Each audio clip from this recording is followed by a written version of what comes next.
दोस्तों 15 अगस्त आप सबको मुबारक हो।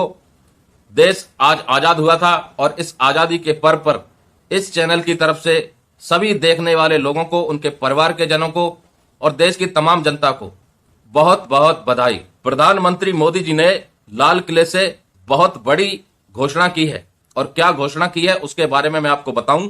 उससे पहले अगर आप चैनल पर नए हैं तो जरूर सब्सक्राइब कीजिएगा और नीचे आपको ज्वाइन बटन दिखाई दे रहा होगा, उस ज्वाइन बटन का इस्तेमाल करना ना भूलिएगा।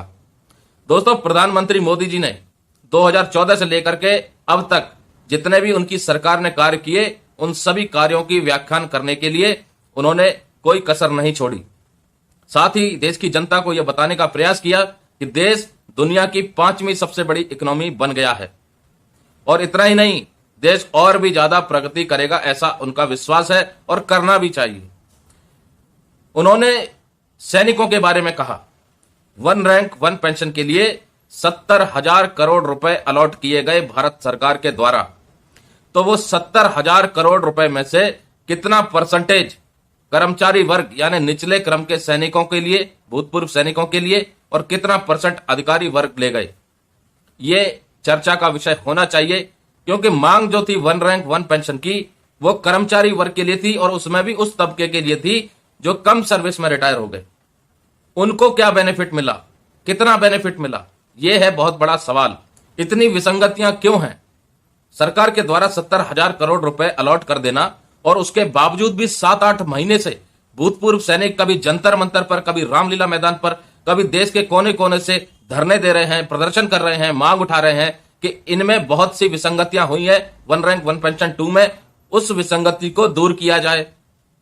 क्या कारण है, ये विसंगतियां क्यों हुई और ये पैसा आखिर किसके खाते में गया? कितना परसेंटेज कर्मचारी सैनिक जो भूतपूर्व सैनिक हैं उनके खाते में आया और कितना परसेंटेज अधिकारी के खाते में गया?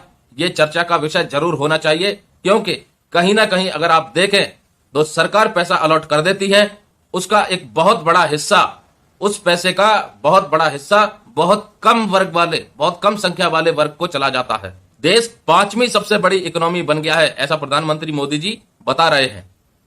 तो ओल्ड पेंशन स्कीम क्यों बहाल नहीं हो रही? 18 महीने का डियरनेस अलाउंस और डियरनेस रिलीफ का पैसा क्यों जारी नहीं किया गया, जो कि पूरी तरह से 7वें वेतन आयोग की सिफारिशों के अनुसार केंद्रीय कर्मचारी और पेंशन भोगियों का हक है और जिसे सरकार ने अप्रूव भी किया है। 7th पे कमीशन की रिकमेंडेशन जिसमें डियरनेस अलाउंस और डियरनेस रिलीफ को अप्रूव किया हुआ है, वो पैसा भी अभी तक केंद्रीय कर्मचारी और पेंशन भोगियों को नहीं मिला है। जो रिकमेंडेशन नॉट अप्रूव की थी वो तो भूल ही गए हम, लेकिन जो अप्रूव की थी वो पैसा भी नहीं मिला है। ऐसा क्यों? 5वीं सबसे बड़ी इकोनॉमी के पास इतना पैसा नहीं है कि वो कर्मचारियों का, पेंशन भोगियों का जो उनका हक है वो दे सके। 2014 से लेके अब तक के जितने भी रिफॉर्म्स हुए हैं, सरकार अपने गुणगान करने में लगे थे प्रधानमंत्री मोदी जी, लेकिन ये तबका क्यों नाराज है?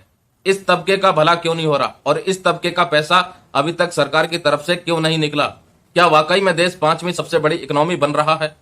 भूतपूर्व सैनिक जिन्होंने कई विषम परिस्थितियों में अपने देश के लिए अपनी ड्यूटी परफॉर्म की, कई ऐसे हैं जो विकलांग हो गए, कई शहीद हो गए, कई ऐसे हैं जिन्होंने पाकिस्तान, चाइना के साथ युद्ध लड़े।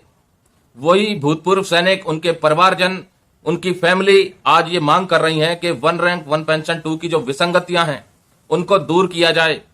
70,000 करोड़ रुपए सरकार ने अलॉट किए, लेकिन वो विसंगतियां बरकरार हैं, मांग बरकरार है, धरने प्रदर्शन बरकरार हैं, रैलियां बरकरार हैं और जनता की नाराजगी बरकरार है। क्योंकि उस 70,000 करोड़ में से कहीं ना कहीं बहुत बड़ा हिस्सा बहुत कम लोग ले गए। जय हिंद, जय भारत दोस्तों।